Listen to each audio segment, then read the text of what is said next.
What's up, y'all? It's Mind Reflections. Just got out of school today. Had to go to the house and then get ready for tennis practice. And I was thinking about how this generation, especially ours, has been, they've used pornography as a psychological weapon to profit off of young men and women, especially young men, and destroy relationships and our ability to perceive women as lovable creatures rather than creatures of just certain actions, perchance.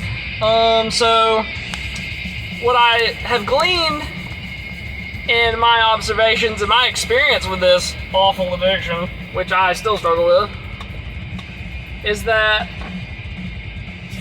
I think the easiest way to control and mitigate a society's identity, especially in the case of young men such as me, is to use pornography against this. Because, not only are we inherently creative creatures, we are also very influenceable, or not influenceable, that's not a word, we're very malleable people.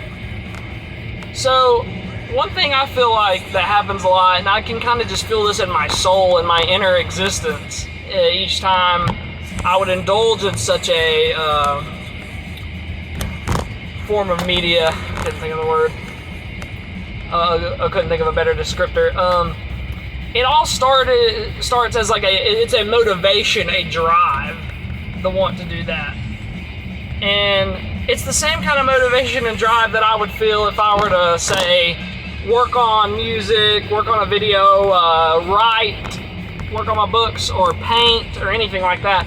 It's that same kind of energy. But one thing that I've noticed is that this energy has been bastardized for the profit of the porn industry, because if us young men, who most of us have grown up with that easily accessible, like most of us, I feel like we start out when we're 11 or 12, and most of the times it's because a friend of ours has found out and they show us how to get to it. Other times it's as simple as stumbling upon it or hearing about it at school, And it can really mitigate our ability to be creative individuals and creative humans, because instead of going to work on that painting that you started, that book you started, or even starting it at all, the brain plasticity of our brain, the ability to change and grow and mold ourselves, has been so stunted by this pornography, lust, and sex addiction, that we go straight to it instead of the greater potential that we can achieve through art, through philosophy, through writing, through just a general creativity. It doesn't even have to be creativity on a deep level, such as philosophy or writing. It can be as simple as weaving something, as simple as drawing a picture. Maybe you saw a view in your backyard that, you see this view every day, but the light made it look different that day. There was a trick in the light that day that really made you see that and think, oh wow, It may be as simple as that. It could be as complex as writing a dissertation on, the development of anthropology. It could be something as grand as that, Creative energy is something that we must learn to hone and not let it be killed by passions, pleasures, and the instant gratification of this earth. And you may find it strange that I'm equating our creative and intuitive energy to the same kind of energy that motivates us to have sex or watch porn or masturbate or whatever. But if you think about it, that in itself, in a certain situation, can be equated to an art, you know what I mean? And there was something that was just on my mind. This is what a big problem of improvising this is sometimes. I had something on my mind that was such a good point, I was about to mention. But, holy, what was it? Oh my gosh, now I feel like a dumbass. But no, really, like, this is the worst thing when you're trying to talk to somebody about something and then you lose a point you had, and it was a great point. And it's weird because I can remember how many goals Wayne Gretzky scored in his career, 894. I can remember random stuff like that that serves me no purpose. But then when I think about this, I lost it. I'm trying to think, what was it? Anyway, let's talk about what happened on the weekend. So what happened on the weekend? There was prom. Prom was very weird. And I think I've really realized how even more so than before, how superficial everything in this high school experience is. I just don't relate to these people anymore, really, to a certain extent. And it's very weird because I'm popular and well liked, but I do not relate to the people that are popular and like me. To a certain extent. I mean, I can hold conversations with these people, but it's not necessarily the kinds of conversations that I find meaning in all the time, the kind of conversations that really put forth our differing ideas and really become, in and of itself, a true means of expression. You know what I mean? It's just, oh, did you hear this dude did that? I'm like, yeah, okay, big whoop. We've all done stupid stuff. Gotta look in a mirror sometimes. But yeah, what was I trying to get at? Creativity. And how it has been bastardized by society to die early through lust. Oh, okay, I got it. Holy, thank God. Thank you, Jesus. Okay, so the point was, there's instant gratification and there's long-term gratification. The creative energy that we have to work on a painting, to work on a writing, to work on a piece of music, the gratification in that, if we really dig in and give our best effort, is when we see that completed piece before us.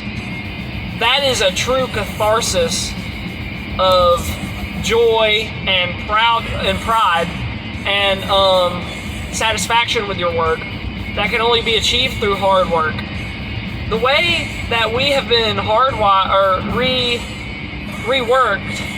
rewired in our brain by porn is that we get that instant gratification instantly. We get it right on the spot from playing in the meat or whatever. I don't know. That's a weird ass way of putting it. I couldn't think of anything. Whacking the willy, there we go. Or, for girls doing whatever they do. I don't know anything about women. Anyway.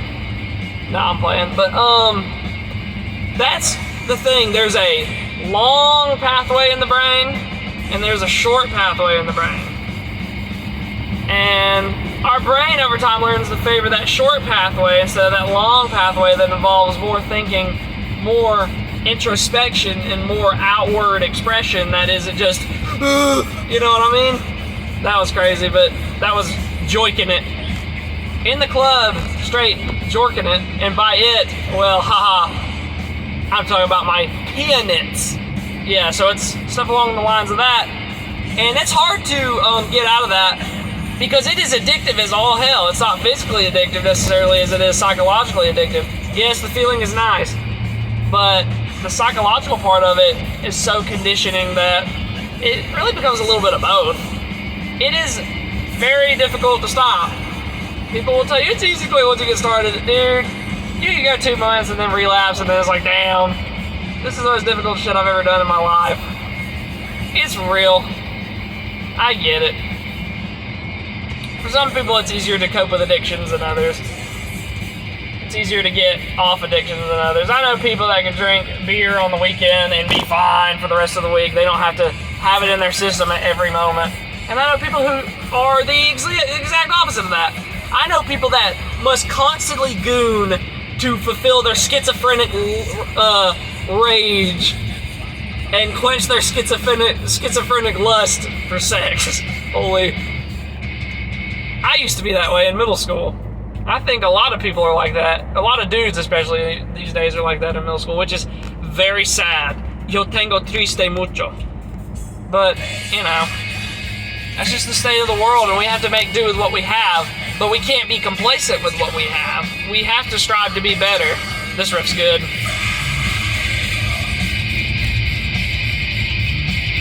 This is, what were we listening to today? Yes, this is With Fear I Kiss the Burning Darkness by At the Gates.